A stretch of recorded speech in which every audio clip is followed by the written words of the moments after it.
à Paris et pour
les drapeaux. Ah, les drapeaux. C'est bon, ça passe. Il n'y a pas de but. Ça va. On l'aura.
Salut à tous.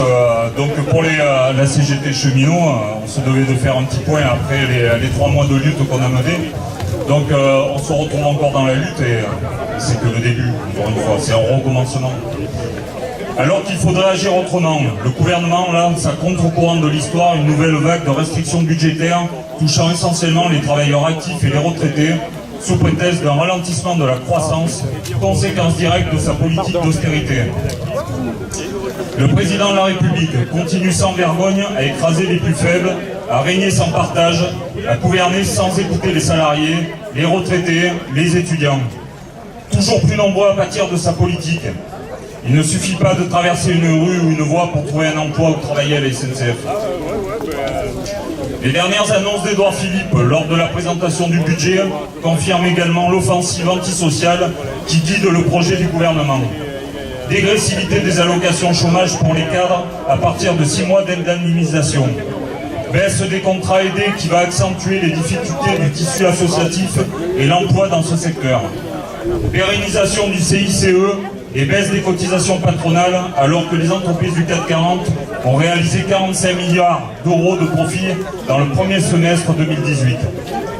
Suppression de postes de fonctionnaires, notamment dans l'administration fiscale, alors que chaque année, c'est 60 milliards d'euros qui échappent à l'État. Baisse des prestations sociales, baisse à nouveau du pouvoir d'achat des retraités déjà mis à mal par la CSG. Désocialisation des heures supplémentaires. Quand en 2017, 1% de la population s'accapare la richesse de 82%, ce n'est même plus du vol, mais une œuvre de soumission d'une classe par une autre. Il est nécessaire de remettre nos revendications salariales sur le métier, comme celles sur le temps de travail, à la lumière de ces données. Si on reste dans le carcan de la politique capitaliste, alors nos patrons nous contraindront de n'être que dans les stratégies d'accompagnement. Ils mangeront le gâteau et distribueront des miettes par le biais des primettes aux travailleurs. La politique salariale de la direction de la SNCF, menée ces 20 dernières années, ne cesse de faire reculer le salaire des cheminots. La direction se dirige vers une énième année de gel des salaires, entraînant la sous-rémunération des qualifications. Ça suffit. Pas de primes, mais du salaire. La part des primes dans la rémunération des cheminots a explosé. La direction utilise les EVS comme un levier managérial. Augmentation du travail de nuit, heures supplémentaires, astreintes, primes au mérite. Ce sont autant d'arguments de la direction pour faire pression sur les cheminots désirant vivre de leur travail. Ces primes achètent la dégradation des conditions de vie et de travail. Elles précarisent la rémunération des cheminots. L'intéressement, présenté comme moderne, il date de 1959 à la demande du patronat, est en réalité inférieur aux besoins des cheminots pour maintenir le pouvoir d'achat. Toutes ces primes sont des leurs qui, au final, coûtent cher aux cheminots. Elles ne sont pas prises en compte dans le calcul de la retraite du régime spécial. Elles ne financent pas la protection sociale. Elles entraînent la baisse des pensions, le déremboursement des frais de santé, l'allongement de la période d'activité. Le salaire est un tout. Le salaire net doit répondre aux besoins des cheminots et de leurs familles pour vivre dignement. Se loger, se nourrir, s'habiller, s'instruire, partager des loisirs. Si nous partons de ces besoins, alors imaginons que le SMIC, qui pour rappel est à 1 188 € net par mois aujourd'hui, soit le montant nécessaire pour vivre, ce qui est loin d'être le cas, vous en conviendrez. Mais avec une inflation moyenne de 2% par an, il serait porté à 1 765 € dans 20 ans.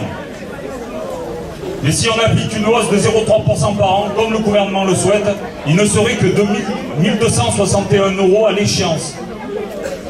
Il aura donc perdu près d'un tiers de sa valeur et il ne sera plus du tout possible de vivre avec son salaire. Quelle honte! C'est là que prend tout le sens de la revendication CGT de porter un SMIC à 1 800 € net immédiatement. Le salaire est le paiement de la qualification et de l'expérience. Un jeune embauché du collège exécution stagne en rémunération alors qu'il progresse en position, échelon et qualification au fur et à mesure qu'il apprend le métier. Le salaire brut, grâce aux cotisations salariales et patronales, finance le régime spécial des cheminots et la sécurité sociale. Ce système par répartition de solidarité, chacun cotise en fonction de ses moyens et reçoit en fonction de ses besoins, mis en place par Ambroise Croizat en 1945, a permis un progrès social extraordinaire pour tous. Malgré une situation économique en ruine, le patronat de l'époque a été contraint de renier sur sa rente. Aujourd'hui, il cherche égoïstement à récupérer notre dû. C'est dans ce cadre que les élections des représentants retraités au conseil d'administration de la CPRP se tiennent actuellement avec un scrutin clôturé au 17 octobre. Avis aux retraités cheminots n'ayant pas pris encore part au vote par correspondance, il y a eu urgence à le faire. Cette élection aura une importance singulière au regard du contexte d'attaque des droits des retraités. Elle doit donner lieu à une prise de conscience qui doit dépasser la seule sphère des retraités. Il est donc nécessaire de continuer à expliquer les enjeux sociétaux que représente la question des retraites. Je parle au nom des syndicats de retraités CGT, FO, FSU et Solidaires qui ont appelé à venir soutenir cette action des actifs aujourd'hui.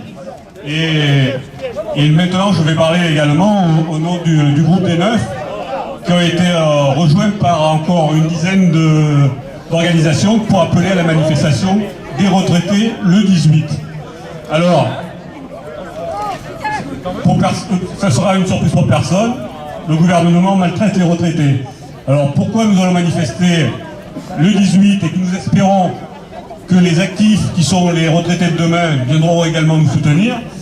Nous manifestons bien entendu pour la suppression de la hausse de la CSG, pour la revalorisation de toutes les pensions, par la fin du gel des pensions, le rattrapage des pertes subies, le refus du 0,3% de 2019 et 2020.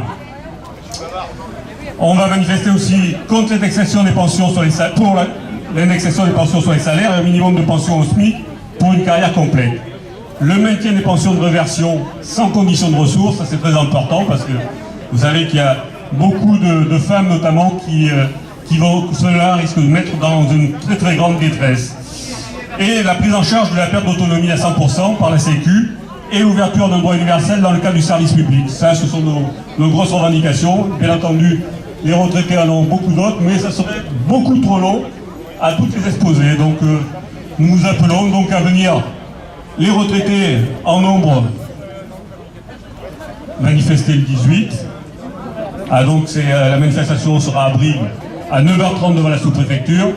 Et bien entendu, aux actifs, comme je l'ai dit tout à l'heure, futurs retraités, à venir aussi défendre les retraités, car ça les concerne également. Voilà, merci à tous.